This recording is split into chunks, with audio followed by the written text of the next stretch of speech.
Hi everyone, we're doing a little bit of Nopillar recently on the stream, and I got a really good run. So I thought I'd share the waves. This does not include Jads and Zuck because partially I died and it's not that interesting, and I think most people tend to agree that the waves in a Nopillar is what makes it so special and so interesting to watch in the first place.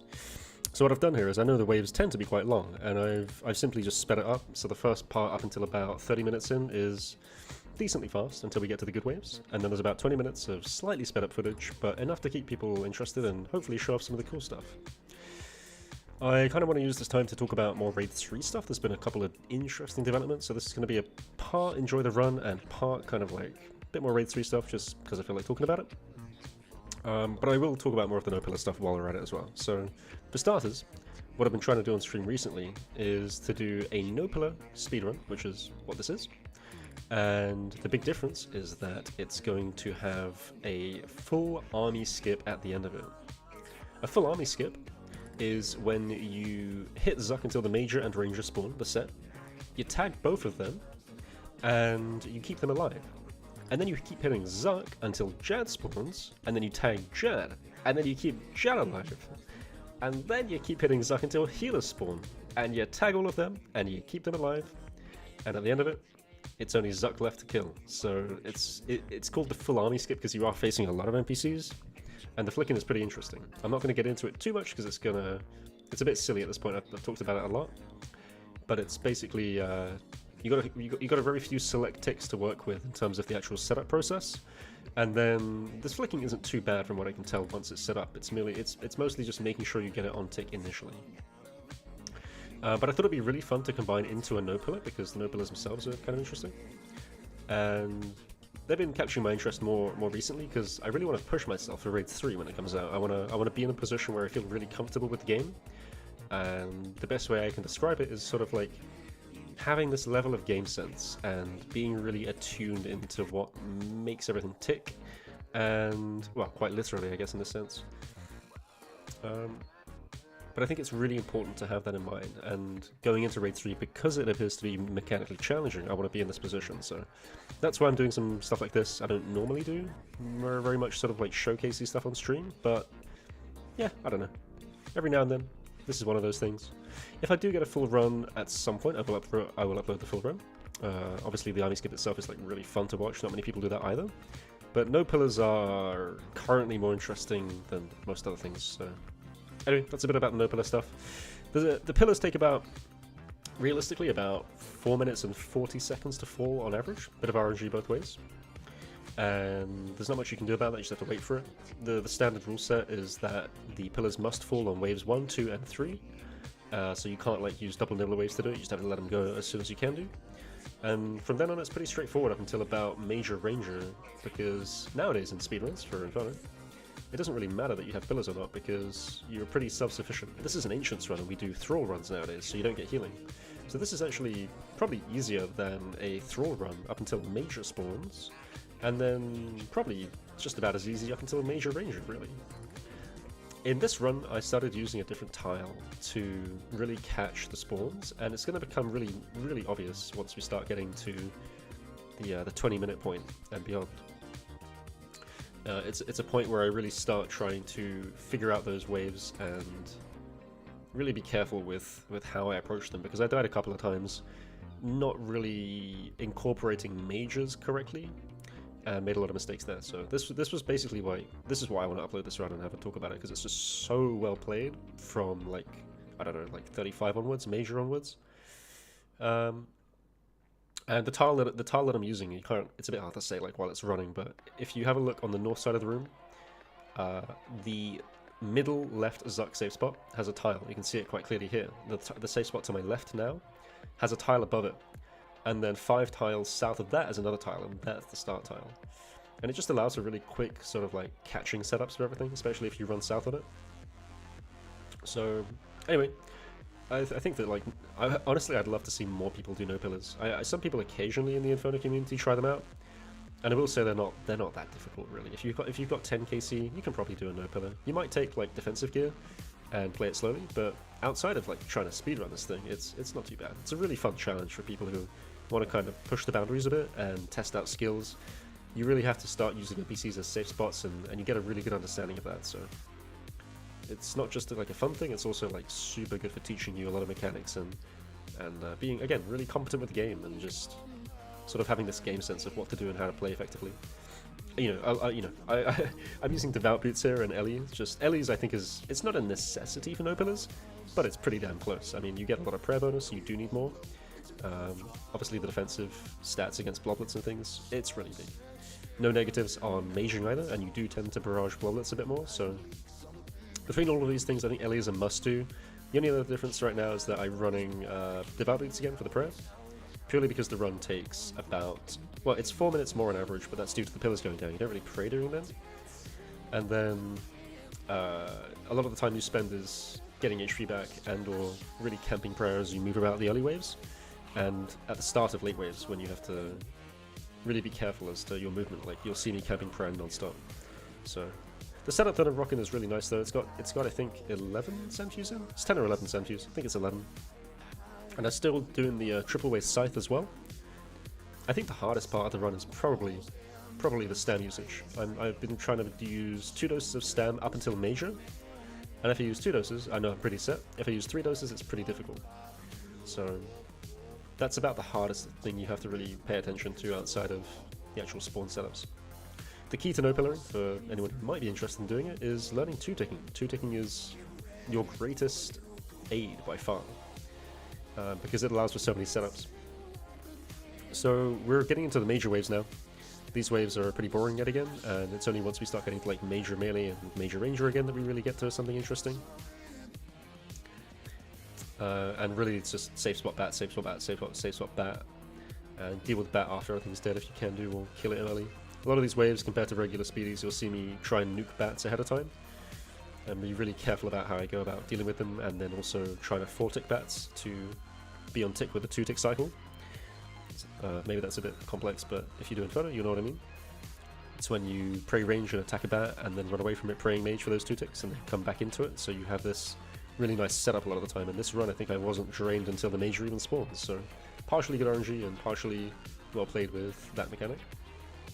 So getting onto some of the Raids 3 stuff, since this is, I don't know, hopefully it's a bit of a breakdown of a no-pillar from, or at least what I'm trying to do here. But as far as like Raid 3 stuff, there's been some interesting developments. Firstly, Missouri. Well, actually, let's start with the big announcement. That is that Raids 3 has a release date. It's going to be August the 24th. So this is basically 1 month and a couple of days from now, essentially 30 days from now. And we have the Raids 3 release. So for those trying to book time off, if you haven't heard yet, please do. Otherwise, you're going to miss out. I've heard from a lot of players that it's actually pretty bad timing. Like, a lot of them are stuck with uni and stuff about to start, or even on the day. So it's unfortunate. It's a bit later than I thought it would be. But it's still within August, and it's leaning towards late August instead of mid-August, but it is what it is. Beyond that, Missouri, the design for the range armor that's coming from TOA, it's something that I actually kind of wasn't really ever fussed about it. It looked good in the playtest. I'm not going to bring it up on stream, but there's loads of stuff all over Twitter if you want to have a look at it. But Missouri is something that players really, really don't like. It's something to do with the idea that it's meant to be like a bit more tanky than current range armor, and instead it kind of looks like it's made out of cloth and a bit like a mummified remain sort of thing. So I'm not really too sure the direction they're going to take it, but they have said they want to change it. So I'm very interested to see how they're going to go about this. But Missouri, interesting stuff. Seems like it's pretty strong when I was actually using it. Really nice in game. And I think they'll probably keep the color styles and everything, but they'll probably change the feel of the armor a little bit. So I don't know, time will tell on that. Either way, I'm not too fussed. I'm actually very scared about Osmondton's Fang, because Osmondton's Fang in the playtesting was not something I particularly liked. It felt a bit too simple and sort of just not quite right. So if anything, I think there'll be more of an issue with that if it comes out. And I'm kind of scared for the artists, because if they're getting flack on Missouri, which I thought was pretty good, they're going to hopefully not take too much from Osmondton's, but we'll see. So between redesigns for Missouri, which will be interesting to see when they come out, and the actual release date, we're getting really into the really close now to the point where we're going to start looking at Raids 3 coming out and really thinking about how we're going to approach it. and what we're going to do there. So I can always talk about that a bit as well, which is the way the raid currently works is, of course, it's got invocations which make things harder, and you can choose to put these on if you want to as a player. And I want to do really hard stuff, right? That's what I'm interested in. Super, super difficult stuff, and really trying to make it so that I can push the boundaries on content. So my plans are, well, this is where it gets tricky. I'm going to be careful about NDA, but I'm going to be very careful. I want to do different scales, and I can't say which scales, but there are certain ones which I think are going to be coming out on top. And I want to try and work within those scales to do some really interesting stuff and go for fast times and or just completions if they're really difficult, which they should be. So we're going to be doing different scales, try to push max invocations for all of these, including almost certainly solo, because that's just solo content, but also different team scales as they come up. And not just that, I think there's going to be some really, really cool different invocational setups, like matchups that you could do. And they're going to be not just sort of like, they're not just going to be difficult, they're going to be like really fun, or they're going to be really interesting based on the invocations. So an example of this, not saying whether or not this is something that's in the raid or not, but let's say there's like stat modifiers in the raid, like as an example of what makes an invocation. You could have a raid that has like mechanic modifiers, another example of an invocation, and then stat modifiers. So for one example of this kind of raid would be, you would have all the new mechanics enabled, but you would have all the stats disabled. Or you could have all the stats enabled and all the mechanics disabled. Personally, I think the mechanics are the interesting part, so again, if this was a thing, then having stats on like 0 and then like mechanics on maximum would make it so you could breeze through the raid, but you have to be really careful about how you did it. So that wouldn't necessarily be like a super crazy, I don't know, that wouldn't be like a super crazy sort of speedrun, as it were, but it sure as hell would be really fun to do. And that's something else which I don't think people have really touched on yet, because people don't know the invocations. But I think there's going to be some combinations like that that come into play. So we have speedruns we can do, different scales. We have max invocation raids, like attempts we can do for different scales. And now we have that third category, which might come into play, but probably ends up being more of like a content thing for Twitch, which I still want to do. So between all of those things, you can then add another level of difficulty, which is playing with restricted items or like budget setups. No big weapons, depending on what's useful in the raid. None of the good weapons and stuff. There's a lot of variations, right? And that's the interesting part here. Yeah, I don't know. There's clearly a lot to it, right? And that's the interesting thing here. Lots and lots and lots and lots to really play around with. So anyway, we've got a month to get ready for this. If you haven't seen my other video that was recently out, I talked a little bit about how the second playtest went and my thoughts on the raid. So if you're wondering about that, the video is up. And one of the comments on the video was about me making a ramble or like a bit of a breakdown of how the second playtest truly was, which is a video that I can only release post Raids 3 because it would break NDA. So I've recorded that. And that's a video that goes into depth about how the raid actually played out in playtesting and what I thought was good and what I thought was bad. And it also contains a level of predictions about how team scales are going to end up, what's good, what's bad for the raid, and really interesting mechanics within the rooms and being specific about them. Again, I can release that video after Raids 3, so that'll be probably the first release, I think, on the day of release or the day after. Hopefully there won't be too many crazy mechanics that end up being changed, but yeah. Also, back to this on screen. If you just saw there the optic on that wave, you may want to run back if you didn't see it. That was one of the few starts of this sort of like really useful tile that I've been using. And it really shows itself as far as like how good it is, because it takes all the brain power out of doing a Nopillar. You still have to like figure it out immediately and just based on the wave, but it doesn't require any like really precise movement or careful anything. So if you see this tile now that we're starting on, I'm going to just run south like this and I incorporate the ranger. And this isn't scripted or anything, it's just like a one-take thing. This just happens on every wave. It's really consistent. So it's a really interesting tile to start from. I don't know how much people who will like not do as much Inferno make of it, but it's pretty cool. I think I could experiment with that tile and starting one west of it, because it gains access to the 2 NPC spawns that are northwest a bit quicker. So there is potential for even better spawns, I think. And honestly, the really crazy part of this is that because it's a Nopillar, there is no correct way to start. And this is something that I find really interesting, is that normally when a pillar's up, you start on the north pillar, but now you change your position, and now I'm using this one over here. And the great benefit is that all of the east side from where you start tends to have no NPCs, which means everything else in the room is off-tickable. I'm sure there are some like really, really good positions that you could start from that are just unknown and not tested because no one does this stuff. But regardless, it remains sort of an interest of mine that there are things like this in Inferno that you can, if you just give it a go, you can really find some cool stuff out of. And all these waves that will now share the same starting tile, and they will probably have a lot of this run south stuff. I think as far as doing more of this on stream, I am primarily interested in the idea of doing Nopillars. Here, look, another. This is my favorite wave on it because it was like an instant off tick for all the major and the blobs, and then catching the ranger on the 2-tick means this entire wave is off ticked just by running south, just like that. So, again, really cool starting tile, really nice set of waves that I had in terms of the RNG as well. I did get very lucky in terms of what I got out of the waves and the rotation, especially with the major. So this is probably not going to look as clean in other runs if I get them, but it will still be the same tiles, still be the same kind of methods involved. I think a really interesting thing just in general is the idea that players have gotten very good and methods have been really refined to the extent that we're not just talking about trying to survive in Nopillar, we're trying to like go fast in Nopillars.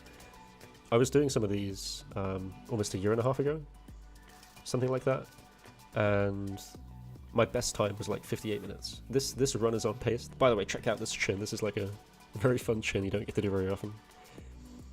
But this this idea of like doing Nopillars, it's what? Scary Brave. I think I got chance there actually, I'm very close to. But sorry, my train of thought is dead. This idea again of like doing Nopillars.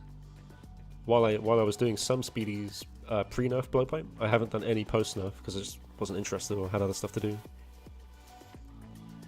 And it's crazy to think that back then, Nopillars were not... They didn't seem that difficult, but I was still being really careful and had to... You know, my gameplay has improved dramatically, personally, since then. That was when I had maybe a sub 50. Not even a sub 50, I'm not even sure if I had one back then, so... Nowadays I feel super comfortable doing everything and sending off ticks and getting triples like this setup. So anyway, it's just really interesting to see from my perspective as like player growth and the ability to really be confident with the Inferno now. Someone asked, and this is another interesting thing, someone asked today in chat whether or not, like, on a scale of, you know, 0 to 100%, how competent do I feel like I am within the Inferno? To paraphrase anyway, it wasn't quite that, but pretty similar. And I would say for speedruns now, and just like non-sort of challenge Inferno, so like nothing low combat, no like weird setups, but for really standard maxed main do Inferno, I feel confident to the extent that I can say that if I was going to send Nopillars for KC, I would get it like 80-90% of the time, and that would still be sub 60 realistically. This run was pacing sub 50. Oh, this run was 53 minutes to Zuck. And my best runs on Nopillars tend to be about 51 to 52. So with an army skip, the projected time should be sub 3 suck, pretty happily sub 3 if it converts. And then that will end up being hopefully a sub 55 minute Nopillar Inferno, which would include 4 minutes and 40 seconds of pillars going down, of which realistically 40 seconds is actually used for the waves in a normal speedy, so take away 4 minutes from that.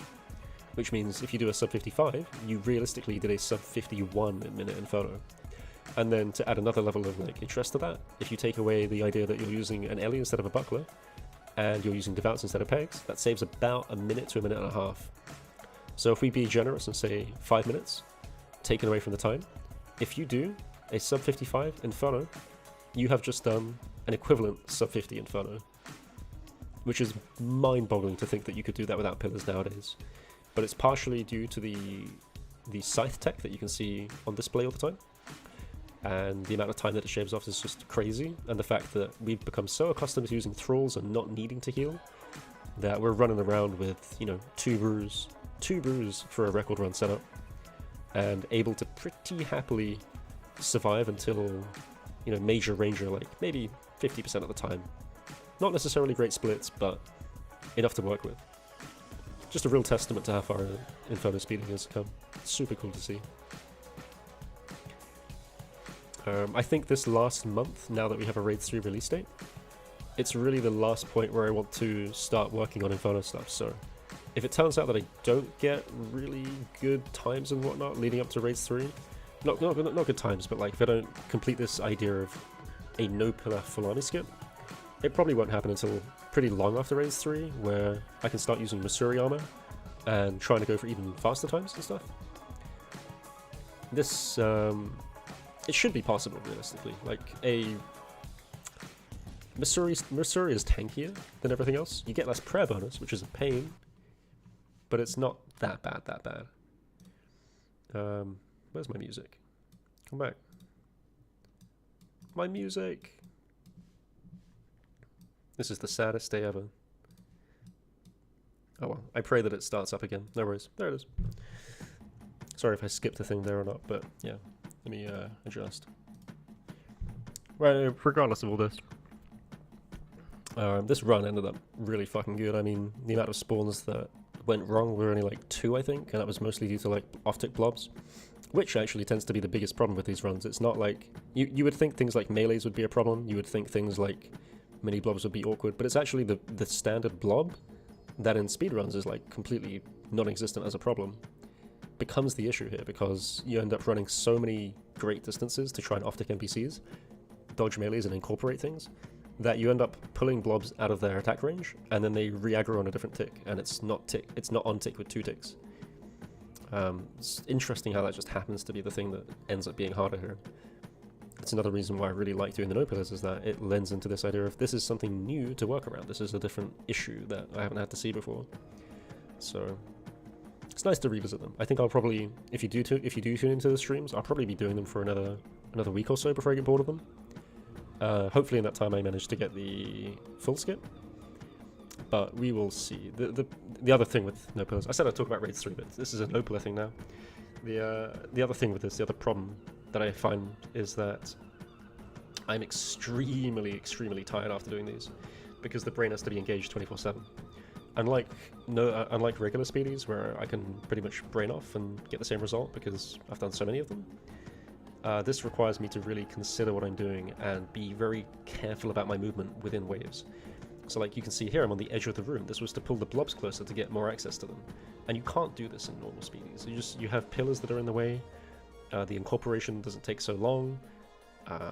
It's like you have to play a bit slower, but you have to play a bit more careful in this, and that's difficult to do. It really takes up a lot of brain power. Like I sent, I think, 9 runs yesterday, and I can't. I freaking can't. It just hurts. Today I sent like 3 runs even, but this was after a lot of other stuff, and I'm just fried out. I'm just sitting here like, yeah, okay, I'm done for the day. I think it's a good thing again. It's like you get this engagement process that you don't usually get from other things nowadays. But it's certainly damn tiring, and I don't know how much more I want to do and can do. My hand is also feeling it, and I haven't felt pressure from clicking and really precise movements in a really long time. I just haven't felt it. And today, during the stream, it kind of like twinged. I had that feeling of, oh fuck, my hands are really like taking a beating here. Purely due to the amount of time you have to be being really careful about setups again. Just 24/7, just gotta be careful. So, crazy fun content to do. Again, if you guys do Inferno to any level, and you haven't done a Nopillar, I would say if you have a Grandmaster time, 65 minutes, you are very capable of doing a Nopillar. You'll need to practice, yes, you'll have to do a couple of attempts, you'll have to figure out a solution, and taking something like a Torva plate body or a PCP, very worthwhile. But it's one of those challenges that hasn't really been done a lot in the last few years. It was kind of big back when Inferno was fairly new. I think Lake was the first to do a Nopillar, and that was seen as incredible at the time, and it still is considering when it was done. But now that, players are good at the game, they've really got this sort of back knowledge to back up how they do their runs. I mean, look at the amount of Inferno speeders that are capable nowadays. And if I don't know, for anyone who's out there who has like 65-minute runs or better and wants to push themselves a little bit, give it a go. Super fun. We are coming to the end of the waves here, and I do not have the Zuck as part of this, I'm afraid, so this is going to be the end of it. If you want to see the full run, it's as a highlight on my Twitch, if you're interested in it. I don't really consider the Jads and Zuck to be very interesting at this point. It's kind of the same thing. There's no like cool solving or anything. And I failed the army skip because I off-ticked Jad on the wrong tick, so yeah. But regardless, I hope you enjoy the little weird ramble thingy. The waves are super fun again. If you didn't watch them, go check it out. But take care, guys.